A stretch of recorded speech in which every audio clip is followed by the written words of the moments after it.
जय श्री महाकाल आदेश। तो आज का जो वीडियो है वो इस विषय में है क्योंकि एक साधक जो आए हुए थे तो उनको महामृत्युंजय का अनुष्ठान करना था। तो उनको बताया गया कि कुछ विशेष तिथियां होती हैं, अगर उन तिथियों में आप आरंभ करेंगे तो लाभ के प्रतिशत अलग रहेंगे। तो भगवान शिव की साधना के लिए कुछ विशेष तिथियां होती हैं, उन्हीं में आरंभ किया जाता है और उन्हीं तिथियों में अगर पूर्ण हो जाए यानी समापन यानी संपन्न हो जाए तो बहुत उत्तम होता है। तो उनको कुछ तिथियां बताई गई। तो तिथियों से उनका अभिप्राय जो था वो था तारीख से। तो तारीख और तिथि में बहुत अंतर होता है। तो ऐसे ही फिर उनको समिधा बताई गई हवन के लिए। तो समिधा से उनका अभिप्राय था हवन सामग्री। तो समिधा होती है एक लकड़ी जिससे अग्नि प्रज्वलित की जाती है और उस अग्नि प्रज्वलित करने के बाद उसमें जो है हवन सामग्री से हवन किया जाता है। लेकिन वो ये समझ रहे थे कि हवन समिधा का अर्थ है हवन सामग्री। तो बस ऐसे ही एक और शब्द है पुरस्चरण। आप कितना समझते हैं पुरस्चरण से, और पुरस्चरण क्या है इसके विषय में आज चर्चा करते हैं। और पुरस्चरण कैसे घटता है और कैसे बढ़ता है इस पर भी एक विस्तृत रूप से सहज और सरल शब्दों में आप सभी को एक जानकारी दी जा रही है। तो उसको आप समझिए और इससे ये रहेगा कि आपके जीवन में जब आप जो करते हैं उसका पूर्ण फल मिले। तो पुरस्चरण क्या है? पुरस्चरण मंत्र को सजीव और प्रचंड बनाने वाली वो जप संख्या जो शक्ति द्वारा स्वयं निश्चित की गई, लेकिन उस संख्या को घटाने और बढ़ाने में स्थान विशेष का भी महत्व होता है। तो समझते हैं इस विशेष सूत्र को। जैसे किसी मंत्र की पुरस्चरण संख्या 1 लाख है जैसे बताया गया है, तो षडाक्षर मंत्र या नवाण मंत्र का पुरस्चरण मान लो 1 लाख बताया गया है कि 1 लाख जप करने से ये सिद्ध हो जाता है मंत्र। कहीं आपने तांत्रोक्त पुस्तक में पढ़ा या किसी गुरु द्वारा आपको बताया गया कि नवाण मंत्र का 1 लाख जप करने से मंत्र सिद्ध हो जाता है। तो 1 लाख जप ही पुरस्चरण है। तो जब आप पुरस्चरण पूर्ण कर लेते हैं, अब दूसरी बात एक और है कि कलयुग में पुरस्चरण का 4 गुना करना पड़ता है। तो ये तो सीधा सिद्धांत है। ये कई बार लाइव में भी ये प्रश्नोत्तर हो चुके हैं, लेकिन इसका एक सरलतम स्वरूप और सरल विधा द्वारा उस चीज को समझना। तो ये जो चर्चा है, जो वीडियो है, ये पुरस्चरण के ऊपर है।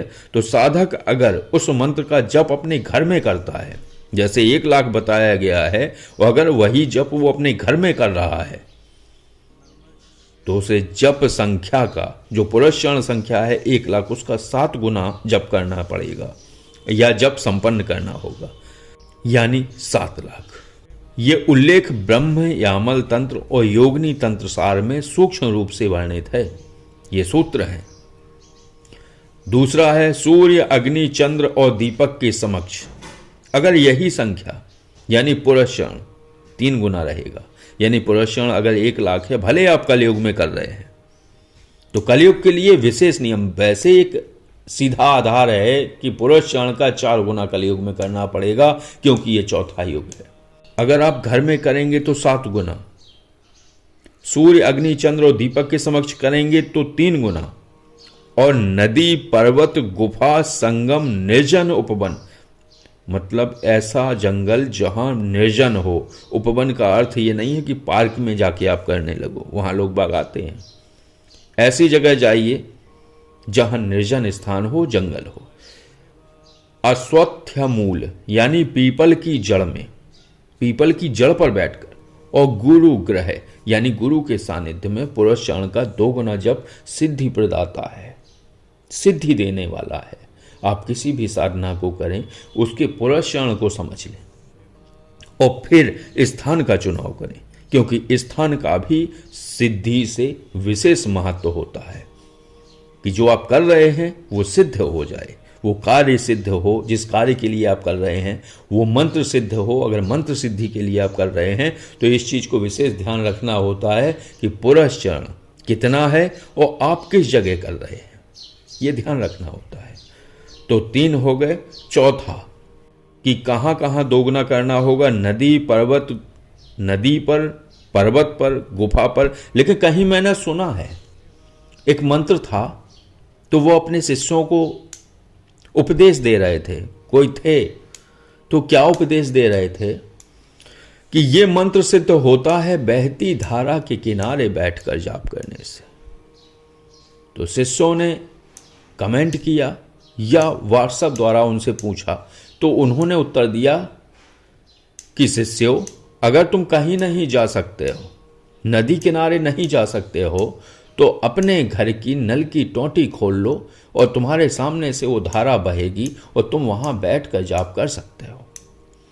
तो ये तथाकथित ज्ञानी भ्रमजाल भी फैला लेते हैं। तो ऐसा नहीं करना है आपको। नदी का मतलब है नदी, और ऐसी नदी नहीं, छोटी मोटी नदी नहीं, कोई पवित्र और पावन नदी। उस नदी के किनारे पर्वत, छोटी मोटी पहाड़ी नहीं, विशेष पहाड़ हो जिनका उल्लेख है वेदों में, शास्त्रों में। गुफा में, ऐसी गुफा नहीं कि कोई छोटा मोटा पहाड़ हो उसमें कोई गुफा है, वो छोड़ दो। ऐसी भी गुफा नहीं कि किसी मिट्टी के ढेरे को खोद कर उसमें एक आर्टिफिशियल गुफा बना ली, ऐसा भी नहीं करना है। गुफा ऐसी जो कम से कम बहुत वर्षों से, 2, 3, 4 शताब्दियों से बनी हुई हो। तो ऐसी गुफा में संगम पर, संगम भी आपने सुने होंगे, जहां 2 पवित्र नदियां, 3 पवित्र नदियां मिलती हों, उस स्थान पर निर्जन उपवन में, जहां कई लोग जाते ना हो, पिकनिक मनाने ना जाते हो, भ्रमण करने ना जाते हो, ऐसे निर्जन उपवन में। और अश्वत्थ मूल, अश्वत्थ है पीपल, पीपल के वृक्ष को अश्वत्थ कहा गया है। तो इसके मूल में यानी जड़ पर बैठकर अगर, लेकिन वो भी पेड़, वृक्ष जो पीपल का है, वो वृक्ष भी निर्जन स्थान पर होना चाहिए।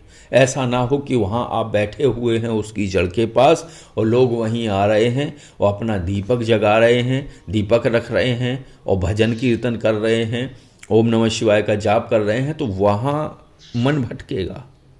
तो यानी आपको एक निर्जन स्थान पर जो पीपल का वृक्ष हो उसकी जड़ पर बैठकर, और गुरु ग्रह, गुरु के सानिध्य में, तो गुरु भी अगर कराएंगे अपने सानिध्य में तो वो भी निर्जन स्थान पर कराएं ले जाकर। तो गुरु के सानिध्य में भी पुरस्चरण का 2 गुना जाप सिद्धिदायक है। तो पुरस्चरण के लिए चौथा विधान है, प्राचीन निर्जन स्थल पर बने शिव मंदिर जिसमें शिवलिंग तो हो लेकिन नंदी बाबा ना हो, वहां पुरस्चरण का आधा जप भी साधक को सिद्ध में परिवर्तित करने में सक्षम है।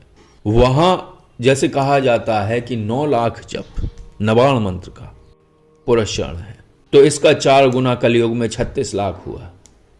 तो 36 लाख का आधा जप यानी 18 लाख जप में भी आपको पूर्ण सिद्धि प्राप्त हो जाएगी। कहां पर?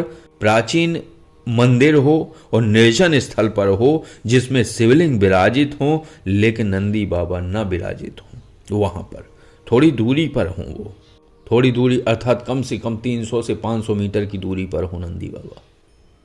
तो ऐसे स्थान पर जाप करने से पुरस्चरण का आधा जप भी अगर साधक कर लेता है तो वो सिद्धि प्राप्त कर लेता है और उसमें सिद्धि घटित हो जाती है।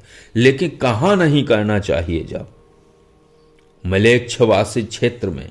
ये मैं नहीं कह रहा हूं, ये तांत्रोक्त शास्त्रों में वर्णित हैं ये बातें कि मलेच्छवासित क्षेत्र में सर्पोदि और मृगादि, जहाँ पे सर्प रहते हों और तरह तरह के जानवर रहते हों, मृग, हिरण वगैरह, नील गाय, रोज आदि ये रह रहे हों, तो इनके युक्त स्थल पर, मतलब इनसे भरे हुए स्थान पर जप से कभी सिद्धि नहीं मिलती है। और इसका उल्लेख कुब्जिका तंत्र सूक्त में भी उल्लेख है इस बात का कि ऐसी जगह पर कभी जाप नहीं करना चाहिए जहां म्लेच्छवासी क्षेत्र हो, सर्पादि और मृगादि जैसे जीव जंतु या बामियां आदि हों, वहां पे जाप करने से फल नहीं मिलता है अगर आप मंत्र सिद्धि के लिए जाप कर रहे हैं तो। हाँ, किसी कार्य हेतु अगर किसी मंत्र में ऐसी जगह के बारे में बताया गया है कि बांबी हो और सर्पादि रह रहे हों, वहाँ जाके दूध रखना है, या वहाँ जाके हर मंत्र की सिद्धि के लिए अलग विधान हो। अब ऐसा भी नहीं है कि हर मंत्र को ग्रहण काल में ही सिद्ध किया जाए।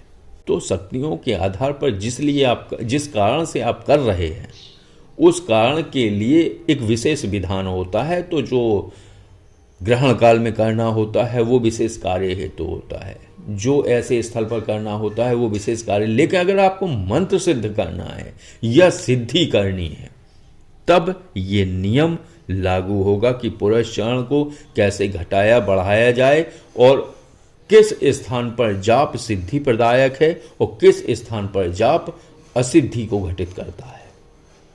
तो बस ये जानकारी थी। ये जानकारी और चर्चा आपको कैसी लगी? अगर ये जानकारी और चर्चा आपको अच्छी लगी हो तो वीडियो को लाइक करिए, और अगर आप किसी पारलौकिक विषय पर कोई जानकारी चाहते हैं तो आप कॉल मी 4 ऐप के द्वारा कॉल करके जानकारी ले सकते हैं। अगर किसी साधारण विषय पर कोई जानकारी चाहिए आपको तो कॉल और व्हाट्सएप द्वारा इस नंबर पर संपर्क करके आप जानकारी ले सकते हैं। आदेश। जय श्री महाकाल।